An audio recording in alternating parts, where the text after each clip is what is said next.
Hi, everybody, and welcome to TNMCoaching Unplugged and Zoran Todorovic Interconnected podcast. We're so grateful and happy and delighted that you are with us once again today, that you're tuning in into this podcast that is set up to grow you both personally and professionally.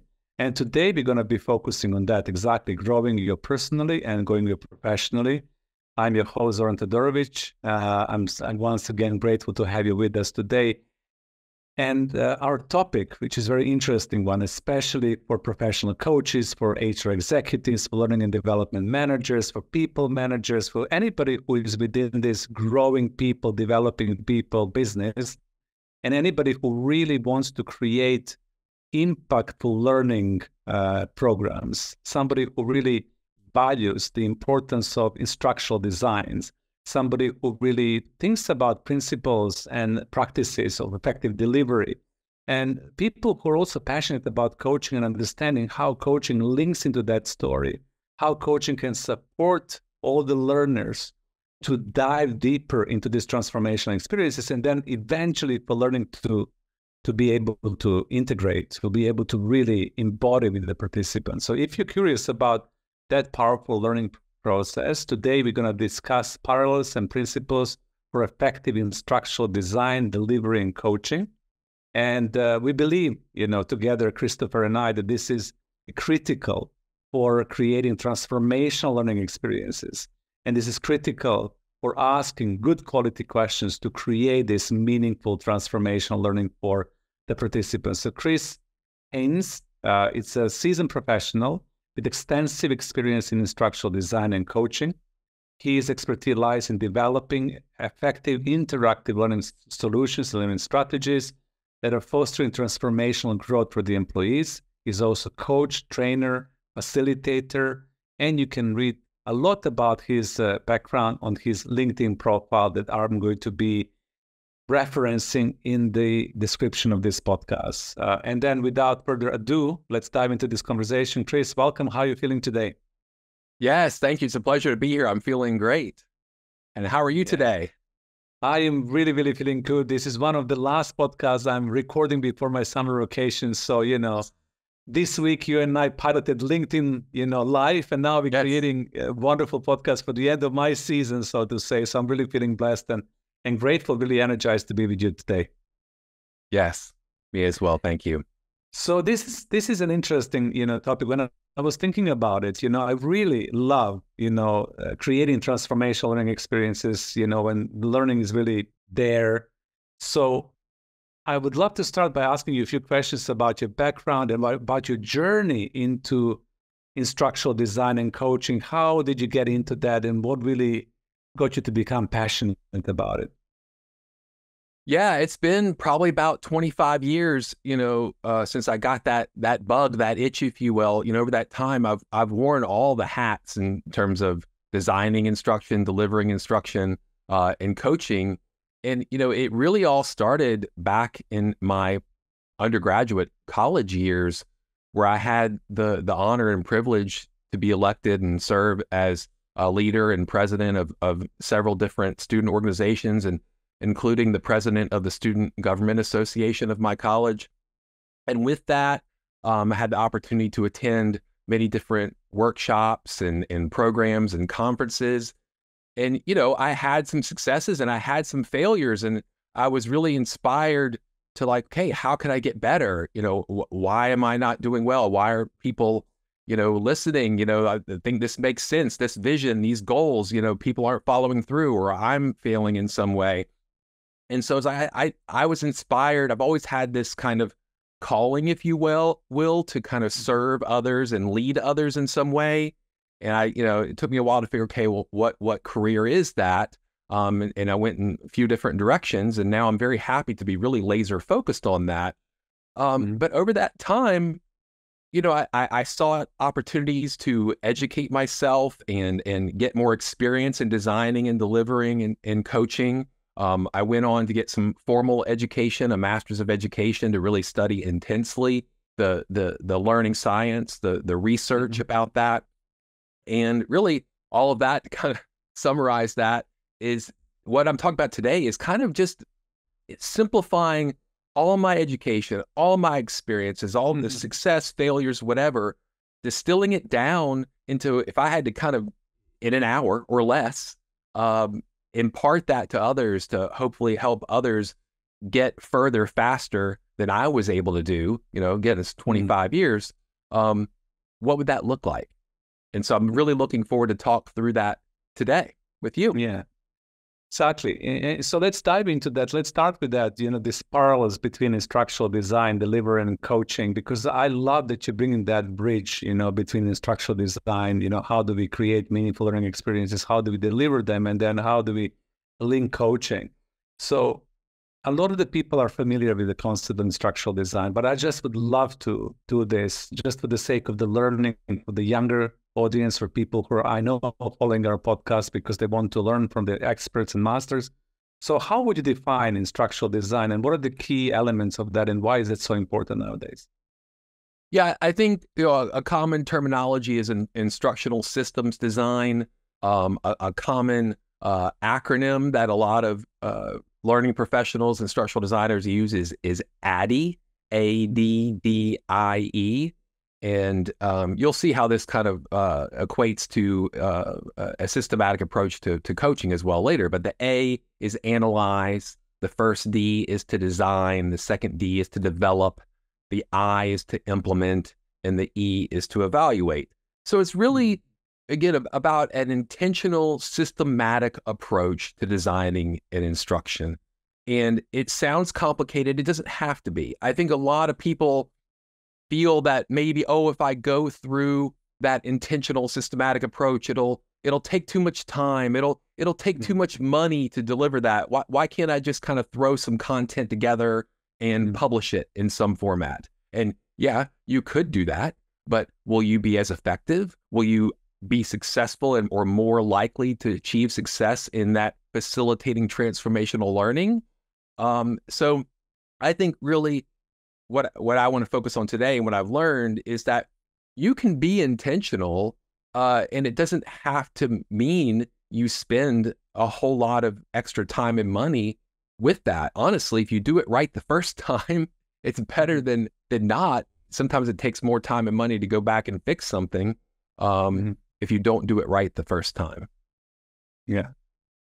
So you're saying it's much more important to invest time and energy to do it right first time than to just improvise, because I'm guilty as charged. I can share this, and in my delivery teams and development teams, sometimes we just rock and pull things together and create the content with the hope that content is going to be insightful and impactful, especially if you feel passionate about it. And what you're saying to us and to the listeners, it's much better to follow those principles to really create more of the foundation so that the design in itself can deliver the outcome, correct? Exactly. And we talked about this the other day about, so what, now what? It doesn't, if you really want to just do kind of call it the bare minimum, just asking yourself a few questions up front and throughout the process and facilitating asking questions of your audience and learners, and you can turn pretty much anything into a learning experience and hopefully facilitate a transformational learning experience, even if that's just a blog or a podcast like we're doing today or anything. We're not saying everything has to be this perfect blended learning opportunity with, pre and post and setup and all this stuff. I mean, from a learning science standpoint, that's kind of the ideal structure, is some type of blended learning experience. But that doesn't have to be it. You can, again, facilitate transformational learning just by asking some questions. And I'm just going to jump into something and come back because you inspired me with your sharing. So when it comes to learning science, I'm super passionate in TNM coaching, and I know all our facilitators and people who in a collaboration with our ability to deliver the content that people can really absorb and they can learn, and the content that people can integrate and then do something with it, instead of just being and learning certain information, model, principle that never gets applied or never gets really embedded within the business. So from the point of view of scientific learning approaches, what do we need? What do we need as grown-up humans, living and working with the organizations to be able to learn? Yeah, that's the key. I'm glad you said grown-up humans, right? Because there is a difference between, K through 12 type of pedagogy, as they call it, and adult learning. There's a guy named Malcolm Knowles, very famous in the adult learning theory world. Adults are different. They've had a lot of life experiences, and you have to tap into that. You have to facilitate those adults really thinking critically and reflecting on their past experiences and how those relate to what they're learning now, and what's the difference, and what are they going to do differently moving forward. And the other thing that I think is really key, there's all kinds of principles related to adult learning theory. We're not going to get into them today, but another one that I think is extremely important is that adults are more problem-centered than content-oriented. And we have to focus on what is the problem we're trying to solve here. Why is that important? Why is an important question. How does that relate to them and where they are right now and where they want to be? And not just focus on the content. I think all too often, and this is, giving the benefit of the doubt to instructional designers, especially, a lot of time, they are just told to develop some content. Okay. And they've got to get it done now. All right. And sometimes that could be more of a kind of check the box, earn a badge, whatever. And that's not what's important to adults. So they're trying to solve a problem. So it doesn't necessarily matter how awesome that content is, even if it's like, Hollywood level video production. That doesn't matter if you're not focused on the problem that person is trying to solve. So that's one thing. And then again, just that facilitating the reflection, okay, asking those why questions, the so what now what that we talked about. Again, it's just, okay, what did you learn? Why is it important? What are you going to do about it? How are you going to hold yourself accountable? So that's kind of the essence if you put it in together. And then the other thing from an adult or your learning science standpoint, it's about practice. Okay. People have to be challenged. Okay. That's important. It can't be easy practice. You learn from challenges, experiences, failures. So don't be afraid to design challenging activities for people to go through, and then provide them specific and directive feedback on how they performed and that reflection. Okay, how did I perform? How can I do better? What am I going to do differently next time? And then try again over time. That kind of spaced repetition is important as well. And keep practicing. Ideally, you want to be offering some type of safe space for them to practice instead of a quote unquote live environment. From a coaching standpoint, even a training standpoint, that can be kind of like role plays before they go out and try something new and different with their boss, or they go into a live technical environment that they don't want to crash the whole network. So some type of safe space is important as well. Yeah. And those micro moments, micro learning, I love that you're asking those questions. And that gets me into the next question that I have for you, that sometimes coaching is seen as a separate from the instructional design, and coaching is somehow disconnected. I know that you have passion for both, for creating meaningful learning experiences and then for coaching. So how would you define coaching in this context, and what is the connection between coaching and the design and delivery of the learning initiatives? Yeah, I think if you truly want to deliver, again, the transformational learning experience, which we were saying a lot, or just call it like a holistic learning experience, if you're really expecting results, if you're expecting application of learning and results, you have to have someone on the back end of any type of formal or even informal training opportunity to help with that learning transfer and application. And that's where coaching, I think it's all together. It's not design, deliver, it's coaching. It's these three things are part of the greater whole. Okay. And I've been fortunate through my time where that's what I've been doing for forever. And it's just been natural to me at this point, but I've come across so many people that are just one of the three, at least in title, or maybe two of the three. But to me, it's like you need three of the three if you want to be successful. Okay. Right. And the great thing about coaching is that even if you are, quote unquote, just coaching, to me, that's like the best part if you could only do one. Okay. Because you've got this content or the experience or whatever that someone is coming to you with. And your job as a coach, you have the honor and privilege of helping them get to where their ultimate goal was in that training and facilitating the application of what they were learning and the results that they want to achieve.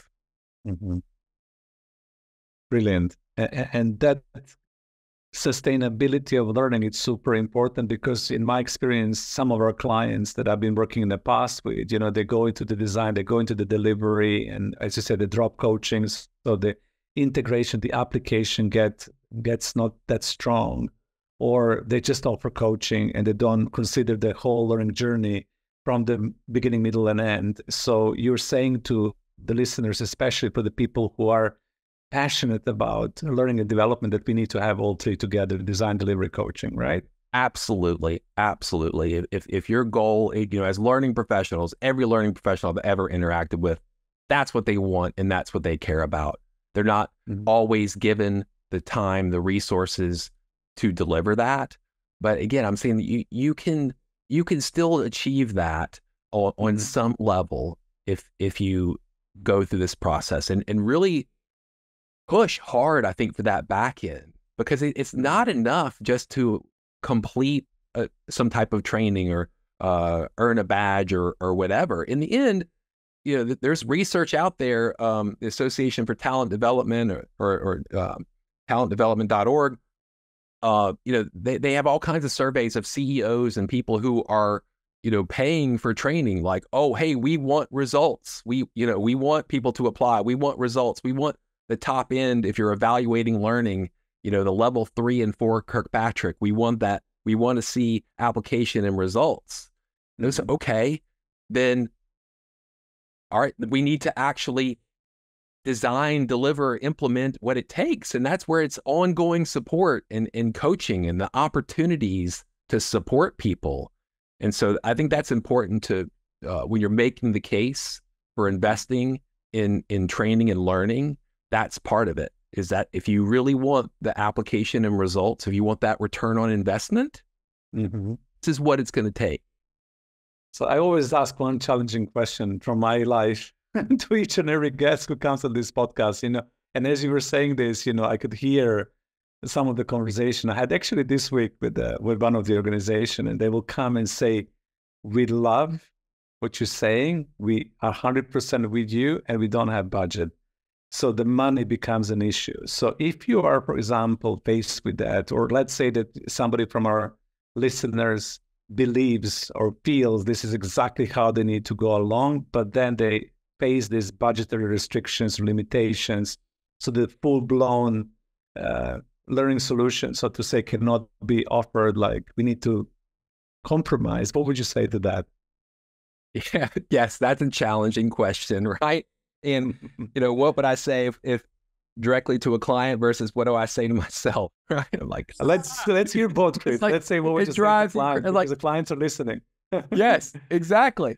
So, I think when I've had those conversations with directly with clients or through salespeople that I've interacted with, I know clients, they get it. Okay. They want it too.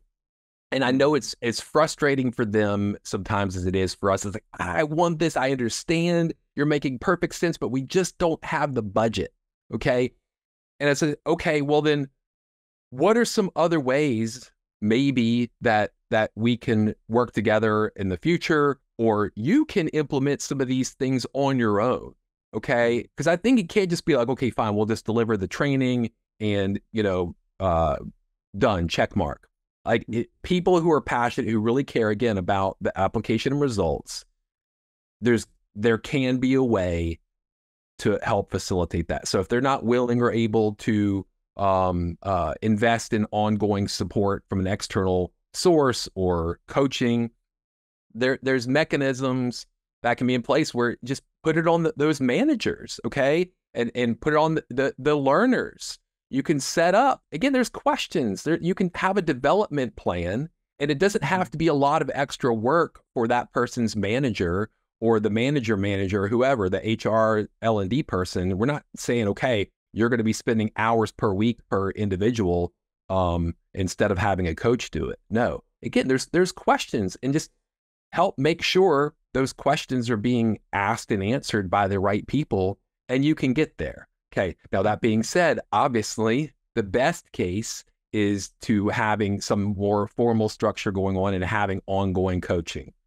But Right. there is a way. It's not black and white. It can't just be, okay, fine, we'll just deliver training and that's the end of it. You have to focus on learning, transfer, and application, because again, you want a return on investment. Exactly. Like, how else are you going to measure that? Of course. Of course. And, that's why, I'm just asking this question to empower our audience, because I'm with you. I know that some of the clients that you and I are working with in organizations, they do get it. And they're always like, we want that BMW, so to say, or Maserati of the learning, but we need to kind of compromise and buy the cheaper car, so to say. But the good thing here, Chris, is there is always a way, and we do need to focus on results and return on investment, and we need to find a creative way to embody or embed the learning that people go through. Absolutely. Yeah. So let's shift the gears a little bit more, because I also know that you're passionate about transformational learning experience. And, I just want to kind of go into the beyond jargon into the essence of this, because sometimes, we would say to people, we need to create transformational learning experience. So what is it? When we talk to clients and to prospective learners, what defines the transformational learning experience, and why is it so important? And what do people need to go through to achieve that level of transformation that is necessary? Yeah, I think it could probably be explained, I was alluding earlier about learning in the form of completion and badges and certificates and things like that, versus true growth, like getting to some higher level of not just knowledge, but ability and even belief. Okay, so it's becoming both competent in an area and confident. And I think, we want people to be really good in completing work in tasks. And I think beyond that, where transformation is that they're doing that in an inspired, intentional way, where that's where quality comes out, and innovation and continuous improvement. So not just checking the box, completing the task. This becomes a part of who you are and why you are and what you do, how you do it. That's transformation, in my opinion. Yeah, I love that. I love your definition. So beautiful, because also you brought the elements of feeling competent, feeling confident, continuous improvement, really kind of getting into the learning for the sake of learning instead of just ticking the boxes. And sometimes we have this twisted relationship with the education, because we all train to learn in a certain way. We all train to pass the exam, to get the certificate, to tick the box, to get the score, to go into the completion. A little bit of that is always present.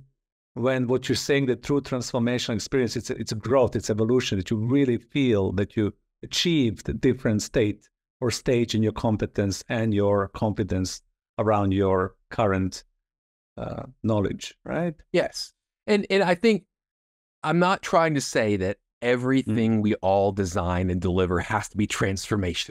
Okay. There is a need for, call it check the box completion type training. Okay. And there's people who do that type of work, and it is needed. Okay. So like driver's test. Okay. I've got a daughter who's got to pass her driver's test here in a couple days. All right. Not looking for somebody to design and deliver some type of transformational experience. Like, sometimes you just got to complete something because you need to do that.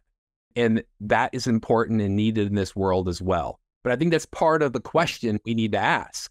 All right, is this appropriate to set it up for some type of transformation, or is it a kind of normal or needed, necessary type of training? There's both in this world. Both are good. Again, my passion is more on the transformational side. Yeah, mine too. But I'm with you. You know, sometimes we just need ticking the boxes and go to the assessments and scoring and everything. What I was also saying to some of our listeners that, you know, the mindset of the learner, if we get into the point of view that we do seek for transformation, that we do seek for transcendent evolution, then the learning can get a little bit more exciting. Yes. Because we, you know, especially in our professional lives, we're beyond, you know, our traditional form of learning. And then basically the learning that we need right now, it's actually to empower us to create results, to achieve certain measurable results, to increase our competence. You know, upskilling nowadays, it's so important, right? You know, one of the core categories for all of the organizations and core KPIs for the teams in 2024 and 2025 is to upskill the employees, because we're, through the rapid development of the technology, we are facing that challenge that people need to go to the next level of themselves. So I think the transformational learning, which is well designed, well delivered, well coached, will become even more important than ever before. Absolutely. So, you know, coming closer towards the end of our conversation today, you know, I come from the coaching background. I know that you love coaching as well, and we both love transformational learning. So, you know, I would love to talk to you about the importance of asking questions. We covered a little bit of our LinkedIn Live. For the audience who didn't watch this, you can go backwards to TNMCoaching LinkedIn profile and see the LinkedIn Live that Christopher and I have done this week, when we talked about the power of questions. So why do we believe asking powerful questions, it's both crucial for good quality instructional design and then coaching? Yeah, that's we talked about earlier about the ADDIE instructional design process. You know, it's about those asking questions, and you think about coaching. You know, a lot of people are recognize the International Coaching Federation, the ICF, the competencies, and there's different coaching processes and acronyms out there like TOMS and GROW and others that people who coach are familiar with. And it's about being intentional and getting deeper on the front end of design. If you answer those questions on the back, hey, it'll make it easier on the back end for the coaches, right? It's kind of similar questions of understanding, okay, who's our audience? What are their needs? What are their challenges? What goal do you have? Okay. Something specific, measurable. What do you want to achieve from this?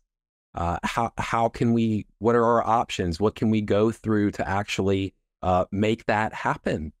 And when you're learning something, okay, well, what insights did you have? What did you learn? Why is that important? Okay. Yeah. What's next? So these are all very similar questions that are just asked in kind of two different roles. They could be the same person. Again, I've done design, delivery, and coaching. I've asked the same questions. And so just ask the questions. And we talked about the other day of so what, now what?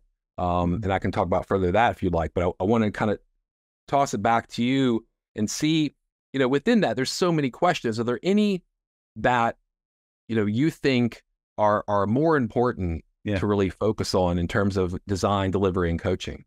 Yeah, absolutely. You know, for me, these reflective questions, you know, getting people into the space, exactly as you said, to reflect deeper and then keep on asking reflective questions. What did you learn from this content? How can you deepen your knowledge? What is the meaning behind this learning? How can you apply this into everyday work life? And what is the ongoing growth and development as a result of this learning? I think that going to the layers of reflection and really asking those powerful coaching questions can get people to surprise themselves, not only with the content of the training program, but also with their inner wisdom. Because I think also a lot of people have certain knowledge, they have skills locked within themselves. So when we ask those powerful reflective questions, in coaching and the delivery, we can unlock it. So I always love to see that when people go ping and the magic, that they know, right? Well, and I want to jump in on that is, you surprise somebody, they have the aha moment. I think that's so important for, ideally people have this within themselves, but sometimes in the moment they don't think to do it. And that's where people, trainers and coaches can help, is don't lose that moment.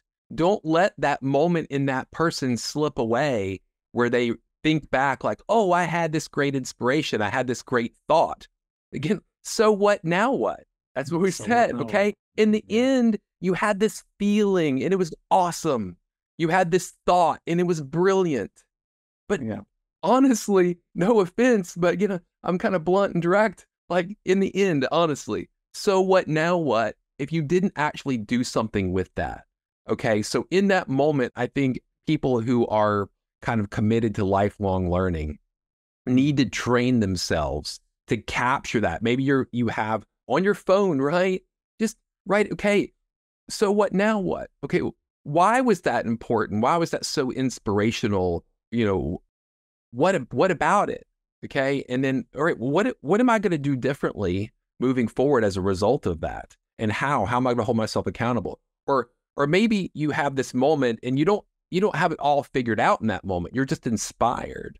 Okay, so what additional resources can I seek out? What support systems, whether it's a content or a person, but don't let that moment go, because that's the spark of a transformational learning experience. So don't let that spark go out, add to that and turn it into some fire.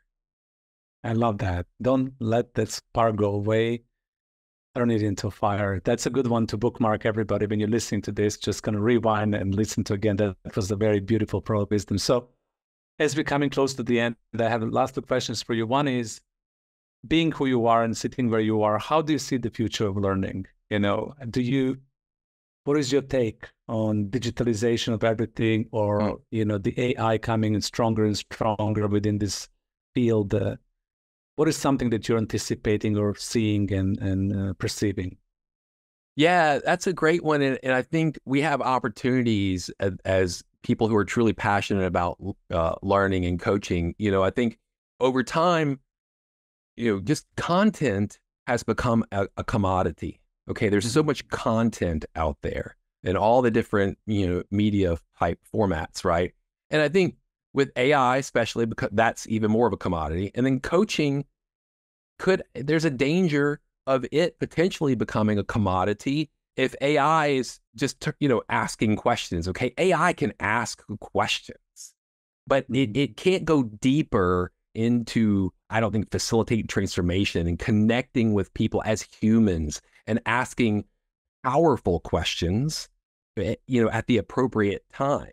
Okay, so I think there is a great opportunity for the people who have this passion about transformational learning to really differentiate themselves from a lot of the commoditization that's out there in content and coaching, and being intentional, asking these questions, really engaging with the learners. And again, we've said it a million times at this point, facilitating transformational learning experiences. I didn't say this in this podcast. It's about facilitating real world connection and reflection. If you distill this whole thing into one sentence, that's probably the best way to do it. It's about facilitating real world connection and reflection. And your job as a designer, as a trainer, as a coach, and then as a learner on your own, go through that process, make it real, and what's next. Yeah, and ask powerful questions to go what's next. And with that in mind, any specific call for action. So how would you love to live audience with? You have complete freedom to do whatever you want right now. What do you feel, based on what we discussed so far today, for learners? So let's say for the people who are listening to you and listening to me, and they're in the position of being an employee, being a leader, being a manager in the organization, thinking, okay, I really need to upskill, I need to learn. So what will be the call for action for learners from your point of view? And then what is the call for action for people who are coming into it from the learning and development perspective, HR managers, leaders, and L&D professionals? Yeah, I think for everybody, it's similar to what I said a minute ago. It's about being intentional, okay? Whether you're the learner, being intentional in your learning, not just going through the motions and checking the box and earning a badge or whatever. Being intentional in your learning, and those people that are designing or delivering learning, being intentional, and those who are coaching being intentional. And we talked about what does that look like? We've already talked about it. But I think that's, you get intentional, facilitating real world connection and reflection. And that's it. And asking those questions on the back end, no matter what you do, you read an article, you watch, you listen to a podcast, you watch a video, or you go through some type of formal program. Don't lose those learning moments. Ask yourself, so what now? What am I going to do? What did I learn here? Why is that important? And what am I going to do? Who do I need to reach out to for support to truly be able to apply what I learned in a successful way, achieve the results I want to achieve? Beautiful, beautiful, beautiful. And I love, just from my point before we wrap up, that you introduced that notion of content being a commodity, because we also need to be selective. There's a lot out there right now. We're producing and producing and producing. And if we're just consuming content without asking those two powerful questions, yes, then it becomes a clutter in our brain, and it literally occupies our mind and takes space, and we do nothing with it. So we have to let go of that eventually and ask those questions that are going to get us into the motion of creating results and meaningful learning experiences for us all. So thank you so much, Chris, for joining us today. I told you, everybody, this is going to be absolutely wonderful. More about Christopher is going to be referenced in this podcast as well. If you want to engage with him through TNMCoaching.com or his own personal website, please reach out to him. He's a wonderful professional who is able to really enrich your learning experiences and get you to really transform by learning. So once again, Chris, thank you so much. And for everybody else, thank you so much for joining TNM Coaching Unplugged. We're going to be broadcasting throughout July and August as well. I will be on a short summer break, but we have pre-recorded certain sessions for you. What's coming up? It's the AI and leadership, which is a wonderful podcast that we have recorded with Judith Ebel, and she's going to be talking to you next week around how do we get leadership and AI together in a meaningful, coherent state. And then, of course, there are a few more surprises for you coming up at the TNM Coaching channel. Once again, Chris, thank you so much for joining. Everybody else, thank you so much for being with us. Enjoy the rest of the day. Thank you, sir.